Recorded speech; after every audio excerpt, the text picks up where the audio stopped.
niña ha decidido dibujar una casa para el cumpleaños de su madre. En su mente infantil la casa ya está dibujada. Sabe cómo tiene que ser, hasta el más mínimo detalle. Solo falta trazarla en el papel.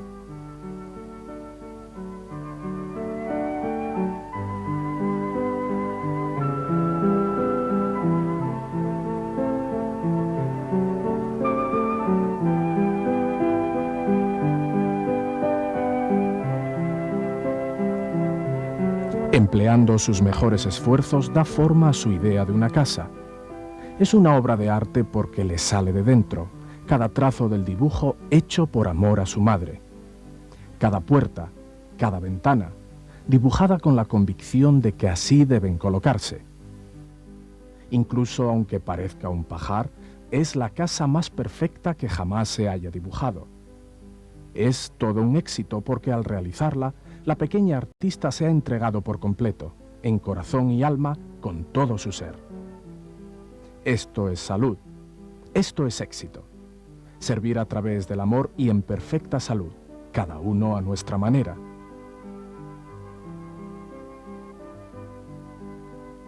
Nuestras almas nos guiarán con solo escucharlas en cada circunstancia, en cada dificultad. Así dirigidos, la mente y el cuerpo pasarán a través de la vida irradiando felicidad y perfecta salud, tan libres de cuidados y responsabilidades como un niño pequeño. Edward Bach creía que cada uno de nosotros tenemos que seguir un camino propio y único en la vida. Desviarse de este camino e ignorar los dictados del alma conducían a la enfermedad y a la infelicidad. El concepto central de su obra se basa en el principio de que la enfermedad es resultado de la falta de armonía entre el alma y la mente.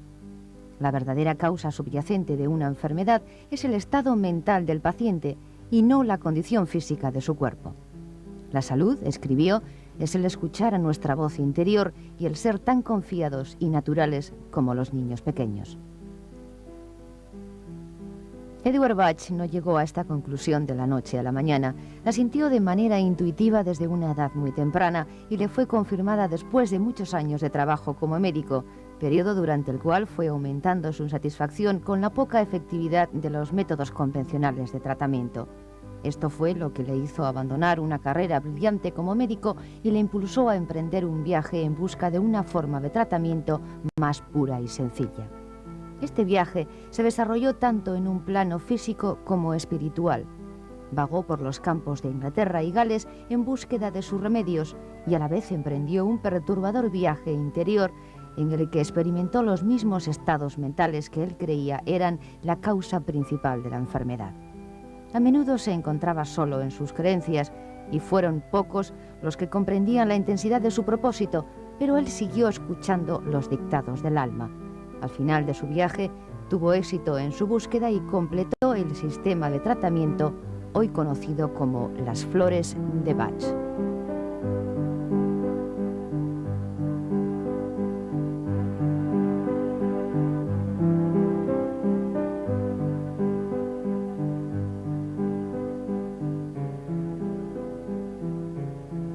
La vida de Edward Bach comenzó el 24 de septiembre de 1886 en Moseley, un pueblo cercano a Birmingham, Inglaterra.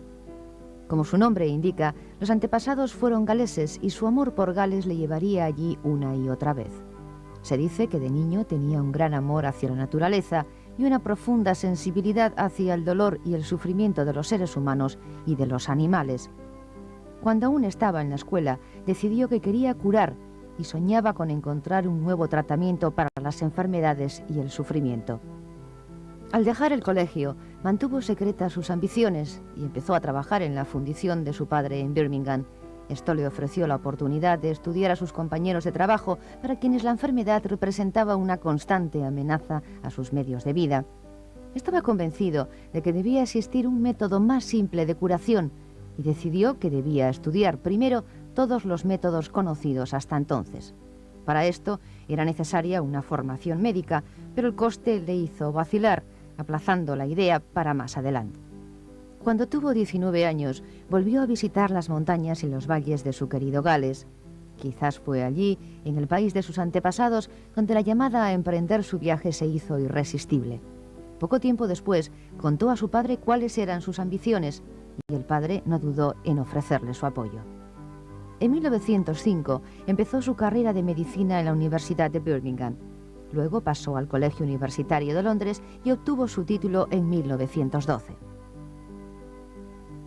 Desde ese momento hasta 1930, el Dr. Bach rara vez se ausentó de Londres. En aquella época la ciudad estaba muy congestionada, era muy ruidosa y él añoraba la paz del campo. Pero a pesar de que no le gustaba la vida de ciudad, estaba decidido a seguir con su trabajo.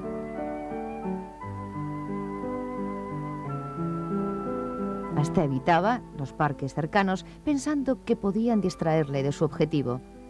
Es irónico pensar que el mismo amor a la naturaleza que tenía tan dentro y que trataba constantemente de reprimir iba a ser lo que más tarde le guiaría hacia los remedios que buscaba descubrir. Desde 1913 hasta 1918 tuvo varios puestos en el hospital del University College y en el National Temperance Hospital. También abrió un consultorio en la famosa calle de Harley Street. A medida que crecía su experiencia, se desilusionaba cada vez más con los resultados de la medicina ortodoxa. La formación de médicos se limitaba a tratar la enfermedad y ofrecía pocas oportunidades de considerar a los pacientes como personas. Bach estaba convencido de que de esta manera se descuidaba la importancia de la personalidad del paciente. Más tarde llegó a ser asistente en bacteriología en el hospital del University College. Fue en este momento cuando descubrió que algunos microbios intestinales, hasta aquel entonces considerados poco importantes, estaban estrechamente relacionados con ciertas enfermedades crónicas. Para entonces su propia salud no era buena. Sumado a su trabajo normal, trabajaba intensamente sobre el desarrollo de vacunas. En 1917 sufrió una severa hemorragia causada por un cáncer abdominal y perdió el conocimiento. Se le practicó una operación de emergencia y cuando recobró el conocimiento se le dijo que como mucho le quedaban 3 meses de vida.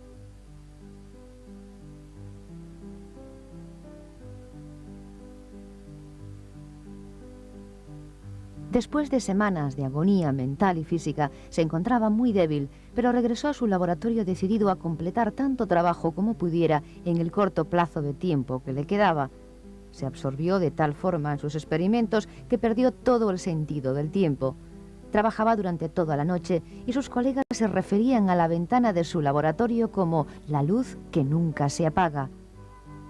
A medida que pasaban los meses, la salud iba mejorando. Concluyó que esto se debía a que tenía una actividad absorbente. Asimismo, esta circunstancia confirmó su creencia de que el estado de la mente era clave para entender la salud y la enfermedad. En el invierno de 1918, Bach dejó el hospital del University College e instaló un pequeño laboratorio en la calle Nottingham Place. Encontrándose en una situación económica muy apretada, no solo trabajaba, sino que a menudo también dormía en su laboratorio. A principios de 1919 fue nombrado bacteriólogo y patólogo del Hospital Homeopático de Londres. Al iniciar su trabajo en dicho hospital, se puso a leer las obras de Samuel Hahnemann, fundador de la homeopatía. Basándose en las geniales ideas de Hahnemann, se dio cuenta de que finalmente estaba en la pista de lo que había estado buscando. Bach quedó profundamente impresionado con el hecho de que Hahnemann, sin poder contar con los aparatos modernos que él mismo había aprovechado, también hubiese descubierto la estrecha relación entre la enfermedad crónica y la intoxicación intestinal. Bach aisló 7 grupos de flora intestinal y preparó vacunas homeopáticas. Estas exitosas vacunas son conocidas como los 7 nosodes de Bach y siguen siendo utilizadas hoy en día. En 1922, Bach dejó el hospital homeopático para concentrarse en sus investigaciones. Estableció un amplio laboratorio en el Park Crescent, a la vez continuando su trabajo en el consultorio de la calle Harley Street. Su fama se extendió y las vacunas se solicitaban cada vez más. Seguía convencido de que podía descubrir una forma de tratamiento alternativa y dedicaba cada momento libre a la búsqueda de plantas y hierbas con la esperanza de poder sustituir a los 7 nosodes, pero sin mucho éxito. Hasta aquel momento en su carrera médica había confiado en su intelecto y en su formación, pero su próximo descubrimiento lo logró siguiendo su intuición. En 1928 asistió a una cena y estuvo observando distraídamente a los demás invitados. En un momento de inspiración se dio cuenta de que toda la humanidad consistía en un número de tipos o grupos definidos. Al concluir la cena, ya había elaborado cierta cantidad de grupos distintos y se preguntaba si las enfermedades que los mismos podían padecer serían similares. Su verdadera inspiración la tuvo cuando vio que los individuos de cada grupo, a pesar de que no sufrían necesariamente de las mismas enfermedades, tenían las mismas reacciones sin que importara la enfermedad contraída. Esto le confirmó efectivamente que la reacción del paciente individual a la enfermedad era realmente la clave para indicar el tratamiento. Esto fue el verdadero comienzo de su gran obra sobre la teoría de los tipos y fue fundamental para la nueva forma de tratamiento que más tarde desarrollaría. Si bien Edward Bach había sido siempre una persona muy sensible, ahora más que nunca se sentía en profunda armonía con su intuición y su espiritualidad. En septiembre de 1928 sintió una repentina necesidad de viajar a Gales y obedeció a este impulso. Esta decisión resultó ser tan importante como lo fue años atrás en la de estudiar medicina. En esta ocasión, en 1928, encontró dos hermosas plantas creciendo en el borde de un arroyo de montaña.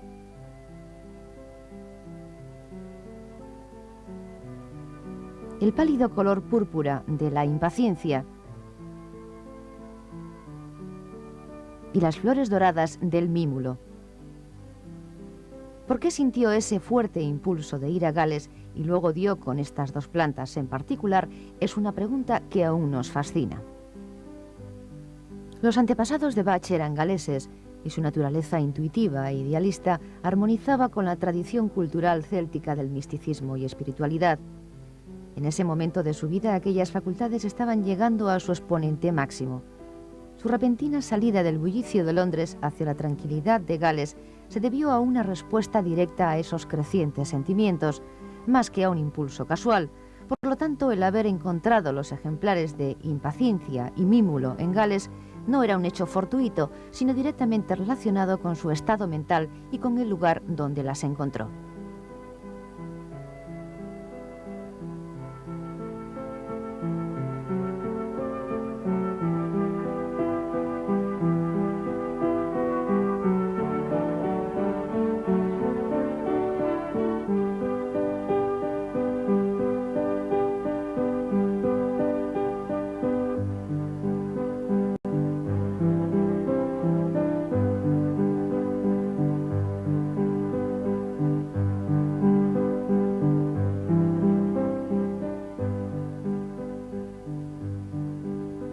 De regreso a Londres, preparó homeopáticamente la impaciencia y el mímulo. Al recetarlos de acuerdo con la personalidad del paciente, encontró que daban resultados notables. Más tarde, ese mismo año, utilizó la clemátide salvaje, y estas tres plantas constituyeron los 3 primeros remedios de los 38 que más tarde utilizaría en el nuevo sistema de medicina. Con su teoría de los tipos y los 3 nuevos remedios, claramente Bach había empezado una nueva etapa de su viaje. Para finales de 1929 había abandonado toda otra forma de tratamiento para concentrarse solo en estos 3 remedios. En la primavera de 1930 se cerró el capítulo final de la vida del Dr. Bach en Londres. Decidió dejar su trabajo y dedicarse por completo a desarrollar su teoría de los tipos y a buscar nuevos remedios. Abandonó su consulta de la calle de Harley Street y su laboratorio de Park Crescent.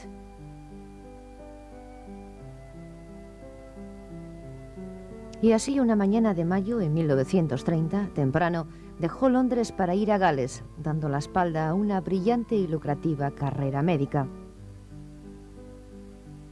Edward Bach fue acompañado en su viaje por Nora Weeks, a quien había conocido cuando ella trabajaba como radióloga en la consulta de la calle Harley Street. Este encuentro marcó un cambio importante en la vida de Nora y ella consideró un gran privilegio el haber sido invitada a acompañarle. En los próximos años resultó ser una fuerza enorme sin cuyo apoyo y dedicación no hubiera sido posible completar el trabajo del Dr. Bach ni continuarlo hasta el día de hoy. Edward Bach y Nora Weeks viajaron juntos por todo Gales, donde él examinó un gran número de plantas. Recorrieron muchas millas a lo largo de los caminos, a través de campos y por las montañas en búsqueda de nuevos ejemplares.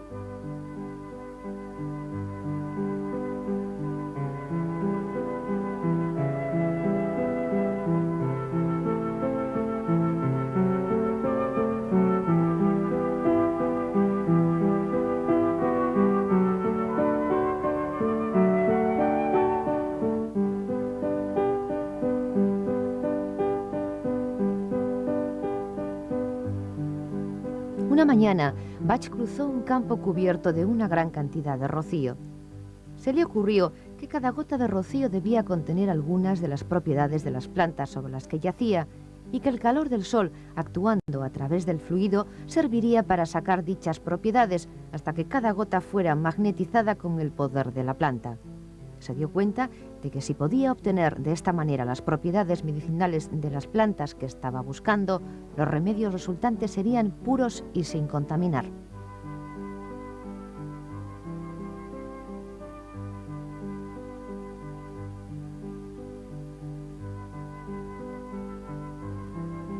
Durante esta época, los poderes intuitivos de Bach ya habían llegado a desarrollarse enormemente. Ahora tenía la sensación de que todos sus sentidos se iban armonizando plenamente. Por medio de un sentido del tacto, era capaz de sentir las vibraciones y el poder emitidos por una planta. Si sostenía un pétalo o un capullo en la mano o los apoyaba sobre su lengua, en su cuerpo podía sentir los efectos de las propiedades de la flor.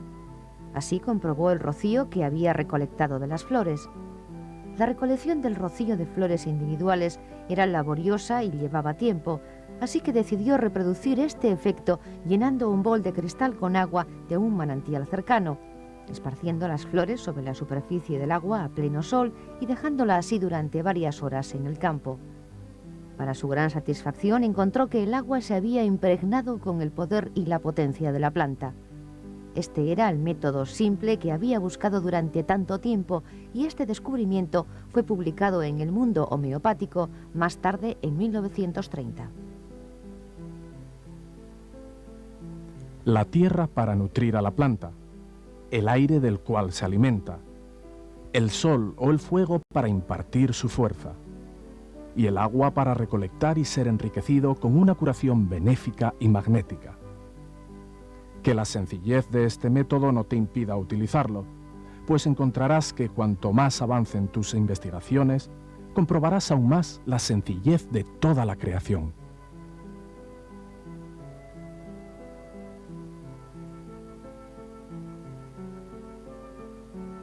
En julio de 1930, el doctor Bach y Nora fueron a Cromer, en Norfolk, un pequeño pueblo de la costa.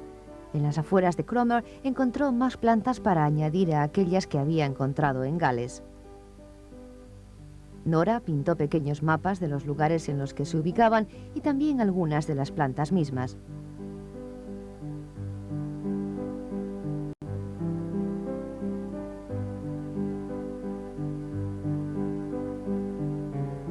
En estos exitosos dibujos vemos todo el amor y la devoción que ella sentía hacia el trabajo y los ideales de Bach.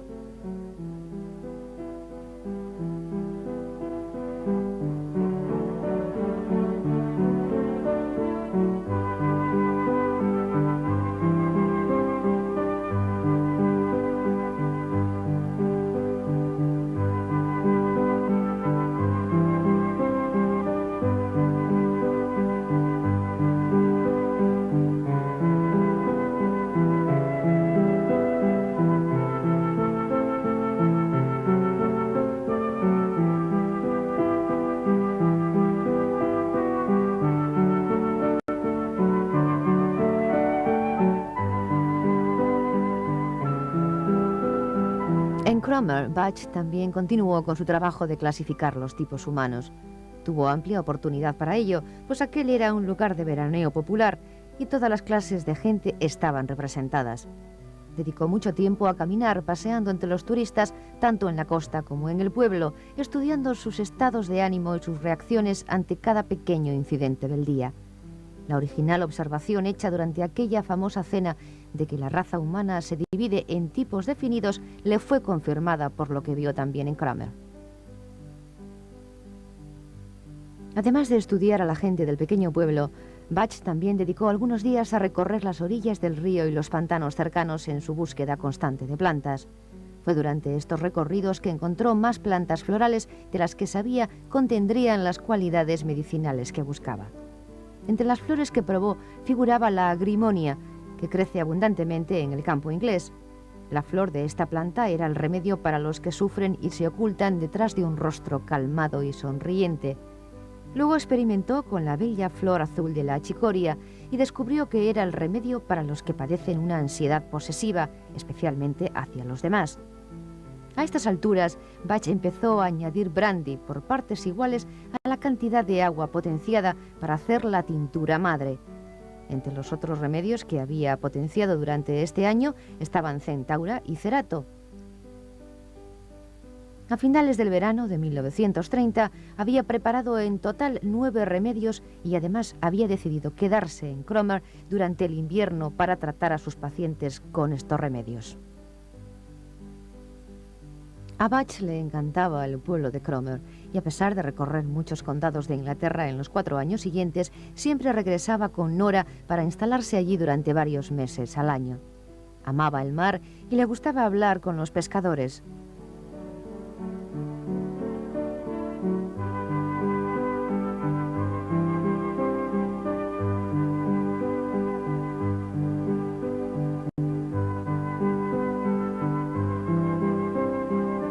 Fue en Cromer, en 1931, cuando conoció por primera vez a Victor Bullen, un constructor local que más tarde resultaría ser un ayudante y amigo dedicado tanto del Dr. Bach como de Nora Weeks. El Dr. Bach continuó tratando a sus pacientes de Cromer con los nuevos remedios y los resultados finalmente le convencieron de que había encontrado el nuevo método de tratamiento que buscaba desde hace tanto tiempo. Hacia 1932 había descubierto 12 remedios y escribió su libro Los 12 curadores, que correspondían a los 12 principales grupos o tipos de personas que había clasificado. En 1933 agregó a los 12 principales lo que llamó los 4 ayudantes. Estos eran la aulaga, para los que han perdido la esperanza,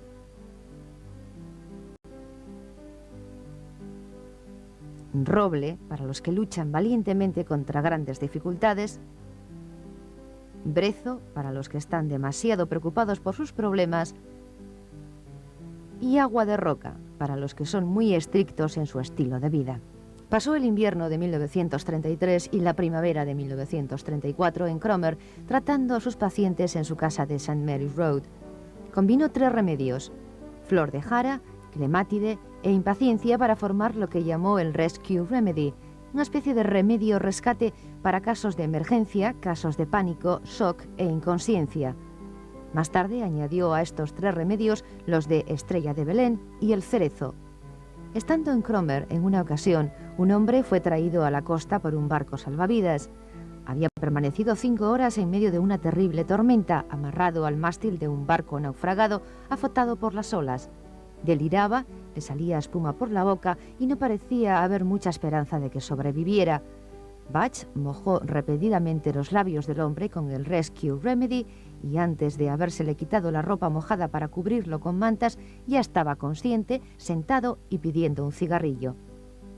En marzo de 1934, Bach decidió abandonar Cromer y buscar algún lugar para vivir en el Valle del Támesis, una región que había visitado a menudo durante su búsqueda de plantas. Mientras paseaba por la pequeña ciudad de Bradwell-cum-Sotwell, cerca de Wallingford, Nora se enteró de que había una casita para alquilar. Era Mount Vernon, donde Bach pasaría sus últimos 2 años de vida.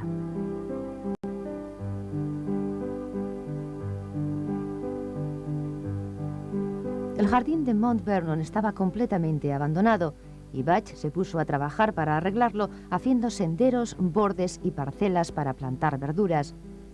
Debido a su precaria situación económica, se dedicó a la carpintería y fabricó la mayoría de los muebles que siguen utilizándose hoy. En 1934, Bach tenía preparados 19 remedios y pensaba que su trabajo estaba ya completo, pero se dio cuenta de que eran necesarios otros remedios para ciertos estados mentales o anímicos que no se habían incluido en la primera agrupación. En marzo de 1935, encontró el primer remedio de la nueva serie, el cerezo. Esta planta es dura, leñosa, y el sol a principios de primavera no era lo suficientemente fuerte como para poder utilizar su previo método de potenciación. Entonces decidió hervir las ramitas florecidas en agua, añadiendo brandy, posteriormente por partes iguales. Bach continuaba infatigable en la búsqueda de los restantes remedios. Empezó a sufrir intensos y agonizantes estados mentales y síntomas físicos peligrosos. En cada ocasión, estos síntomas físicos precedían el descubrimiento del remedio para el estado mental que los causaba. Durante el verano de 1936, escribió la edición final de Los 12 curadores y otros remedios. Bach quiso que esta edición fuese la versión completa y definitiva de su trabajo. A la decepción de Nora y de Victor Bullen, Bach quemó todos sus escritos anteriores en el jardín de Mount Vernon para que no se creara confusión en el futuro. Pocos años antes, Bach había sido objeto de varias advertencias del Consejo General Médico relacionadas con algunos anuncios que había publicado en los periódicos y por valerse de la ayuda de asistentes no cualificados. En 1936 respondió a una de las cartas del Consejo de la siguiente manera: Muy señores míos, al haber recibido el aviso del Consejo en cuanto a trabajar con asistentes no cualificados, es una cuestión de honor informarles que estoy trabajando con varios de ellos y que continuaré haciéndolo. Como ya informé anteriormente al Consejo, considero que es el deber y el privilegio de cualquier médico el enseñar a los enfermos y a las demás personas cómo curarse a sí mismos. Lo dejo en manos del Consejo cómo querrá obrar al respecto. Al haber comprobado que las hierbas del campo son tan simples de usar y tan maravillosamente eficaces en su poder curativo, he renunciado a la medicina ortodoxa. En octubre de 1936, a la edad de 50 años, su fuerza empezó a fallar. Pero la vida era para él un arroyo que fluía, no interrumpido por lo que nosotros llamamos muerte. La había vivido plenamente y nunca eligió la opción más fácil o la más segura. Tenía una enorme vitalidad y se interesaba en toda clase de cosas. Poseía un sentido del humor y un amor genuino hacia la humanidad. Se hacía querer por todos. Edward Bach murió pacíficamente mientras dormía el 27 de noviembre de 1936.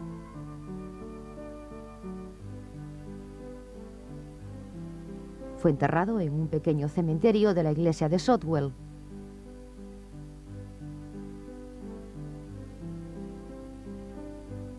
En su libro Cúrate a ti mismo, escribió lo siguiente: La vida no nos pide un sacrificio impensable, sino que nos invita a recorrer su camino con alegría en nuestro corazón y a ser una bendición para los que nos rodean, de tal manera que si nos vamos de este mundo habiéndolo mejorado un poco, habremos llevado a cabo nuestro trabajo. Antes de morir, Bach dijo a Nora y a Víctor que su trabajo estaba completo. Los 38 remedios abarcaban todos los estados mentales y los tipos. Les pidió que se asegurasen de que su obra quedaba inalterada en su total sencillez. De Nora dijo que ella le había ayudado a recoger las hierbas, había estudiado junto a él sus posibilidades y que conocía todo acerca de su trabajo. Después de la muerte de Bach, Nora y Víctor se quedaron con el problema de cómo continuar con su trabajo. No tenían dinero y los remedios florales no eran muy conocidos.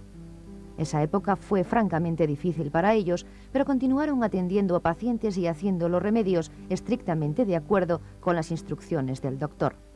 En 1940, Nora escribió su libro Los descubrimientos de Edward Bach. Junto con los libros Cúrate a ti mismo y Los 12 curadores, despertaron un considerable interés. Aumentaron las consultas de pacientes y sin ningún tipo de publicidad su trabajo fue conociéndose cada vez más. Pocos años después ya era conocido en todo el mundo. Mount Vernon fue comprado en 1958 con la ayuda de donativos de amigos y pacientes. Nora y Víctor lo hicieron registrar como una fundación. Luego fue cedido a una fundación benéfica con la garantía de que ningún particular pudiera adquirirlo y que quedara para siempre como el centro del trabajo del Dr. Bach. En 1970, John Ramsell y su hermana Nicky Murray se unieron a Nora y a Víctor. Ambos fueron formados por Nora y nombrados socios equitativos, convirtiéndose en admirables y dedicados asistentes. Víctor murió en 1975 a la edad de 88 años. El Dr. Bach lo había descrito como la personificación misma del honor y de la integridad. Desde su primer encuentro con Bach en Cromer, había demostrado que era un amigo leal tanto de él como de Nora. El trabajo en Mount Vernon continuó y Nora, a pesar de que ya era mayor, seguía incansablemente trabajando en su dedicación y compromiso con la obra del Dr. Bach. Ella murió en 1978 en la misma pequeña vivienda que había conseguido para el Dr. Bach unos 44 años antes. Durante aquellos años había obrado en silencio y con decisión, según las creencias y los ideales del Dr. Bach. Sin su dedicación exclusiva, los remedios florales nunca hubieran llegado a ser tan universalmente conocidos y respetados. John Ramsell y su hija Judy Howard son ahora los administradores. Elegidos y formados por Nora Weeks, han asegurado la continuación de todos los principios del método Bach.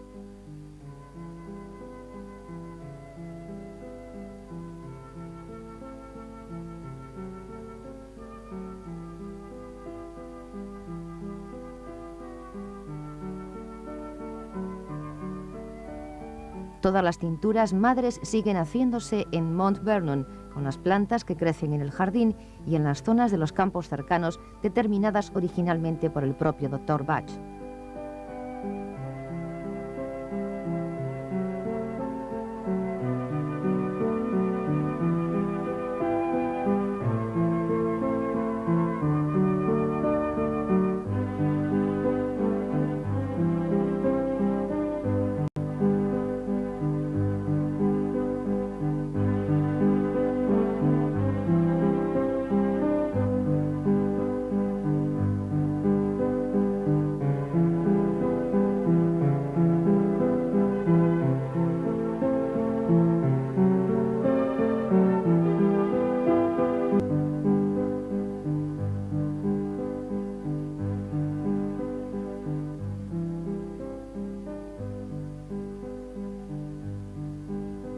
En verdad fue heroico el viaje del Dr. Bach y es cierto que cumplió su trabajo. Tuvo el valor de confiar en sus instintos y en su intuición, en ocasiones donde muchos otros hubieran vacilado. Su venida al mundo representó un gran beneficio para la humanidad.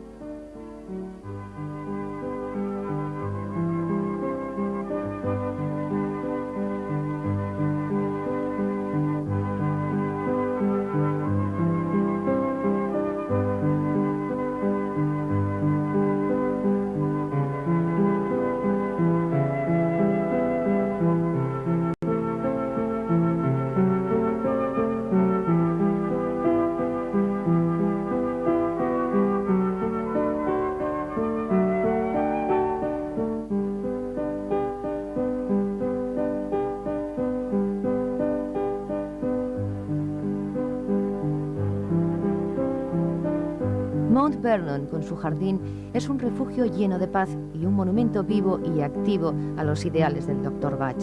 Los administradores y sus ayudantes se esfuerzan en continuar con esta obra.